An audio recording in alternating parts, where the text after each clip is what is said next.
Are you a motherless daughter? What if we told you we have 20 years worth of truth treasures, pearls of wisdom, and diamonds of hope to help you with your mother loss? We do, and we share all things mother loss on Nurturing Words, Voices of Experience, a podcast by the Motherless Daughters Ministry.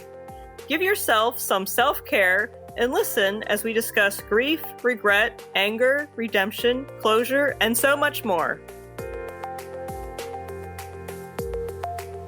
Hi, Gladys Bell here.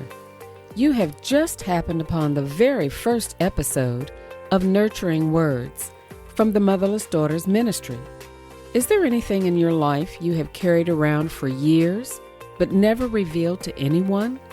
Well, listen in while the founder unpacks the inspiration for what is now followed by more than 9,000 women from all over the world. I am so excited you're here as we will launch Nurturing Words, Voices of Experience, the first podcast from Motherless Daughters Ministry. Nurturing Words, Voices of Experience hands you pearls and unearthed treasures from our 20-plus years of experience. If I haven't met you before, I am Mary Ellen Collins, founder of the Motherless Daughters Ministry. We have been serving motherless women for over 20 years. So much to share. I am excited. The Motherless Daughters Ministry was birthed during a very difficult time in my life. Its birth and my story are so connected.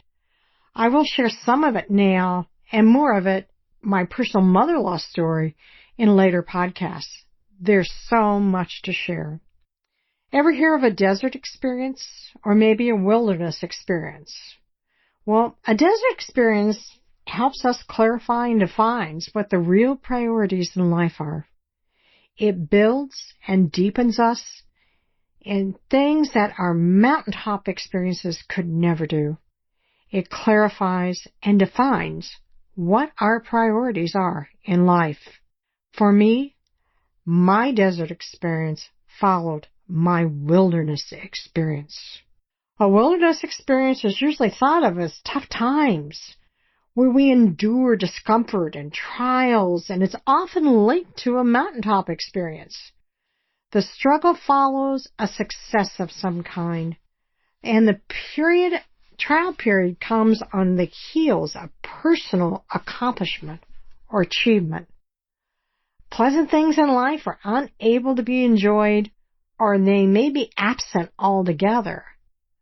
I was about to begin my own personal wilderness experience. This was a time when the ministry was conceived. Backing up, I will tell you that my mother had died when I was 15 years old, but my father had abandoned my brother and I, who was 2 years older than I, 5 years before that.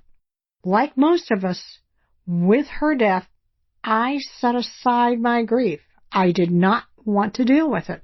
I just wanted to look like a normal 15-year-old, and then a normal adult. One day, in a rush to serve my business clients, I fell down a flight of steps, landing full force on my face, breaking my nose, my arm, and splitting open my eyebrow area. It looked similar to a melon that had been smashed against a wall. You know it's pretty bad when the ER triage nurse takes one look and asks, "Do you know any plastic surgeons?" 25 stitches later, I had unsuccessfully convinced the plastic surgeon to do a pro bono facelift. But I was good to go. Life could continue now, or so I thought. Shortly after that, I began having major neurological problems. I had involuntary eye movements, which is called nystagmus. I had double vision. I could not balance myself. I could not walk. I became disabled.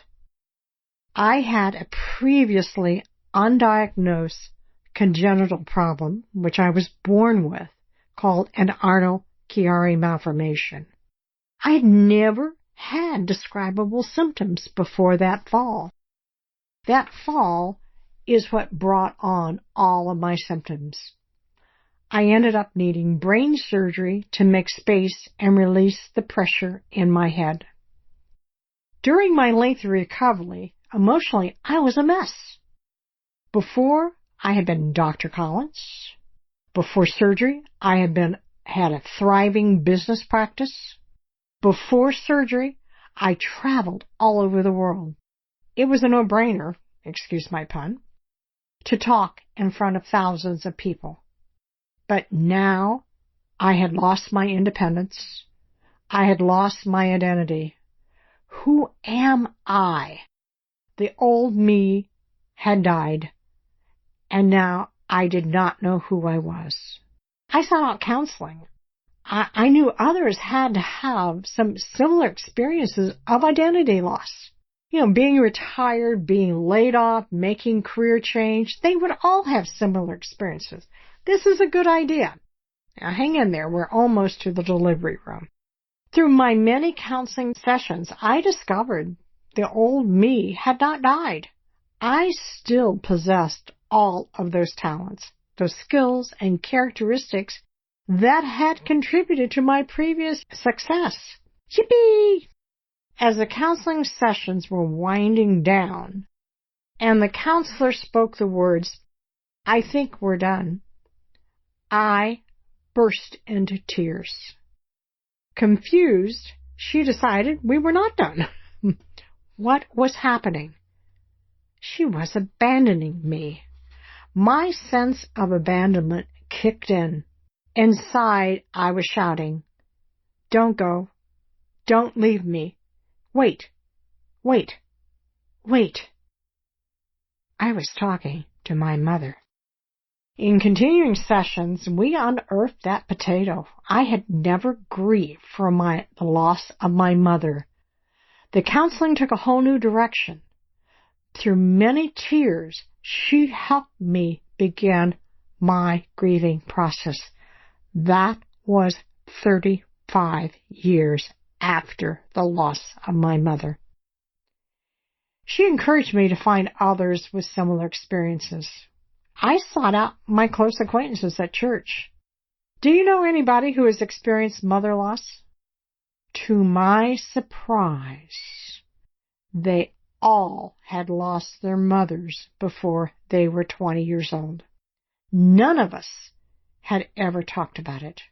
We gathered together and began.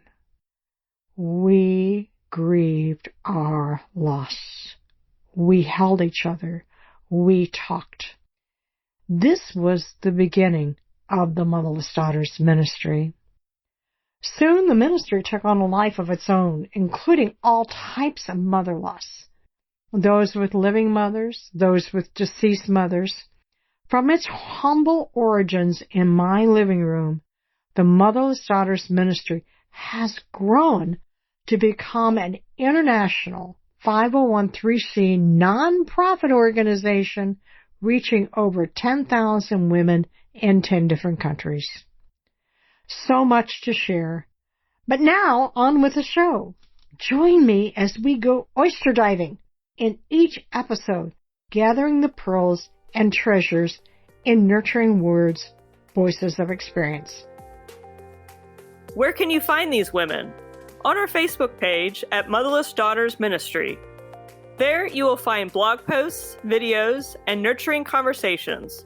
Just type Motherless Daughters Ministry in the Facebook search bar. Be sure to follow us while you're there. We can't wait for you to visit. I'm glad to be back with you. Let's go oyster diving.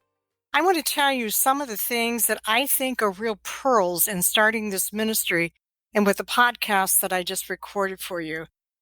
And one of the first things I think about is God will always use your hurt if you let him. So as wounded as I was, going through mother loss and having the absence of a father, all those hurts, he has brought me to this place, and I use those things every day. I think that's one of the big first pearls. Another one, I think sometimes that when something happens to us and it stops us in our tracks, And for my instance, I was disabled. We think many times God's punishing us, but I really think that He is got something big in store for you. Sometimes you have to pause to let Him work in you.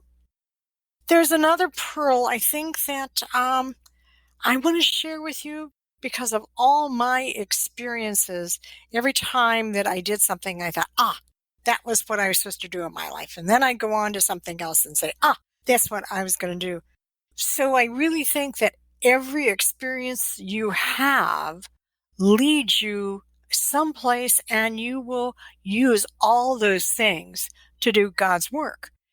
And for me, I found that everything I learned in my life has brought me to this place, and I use these things all the time.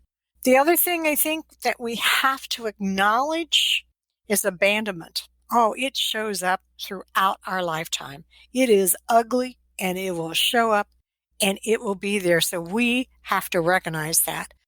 And the grieving process, it's never too late to grieve. Never too late. We can always lay our burdens down.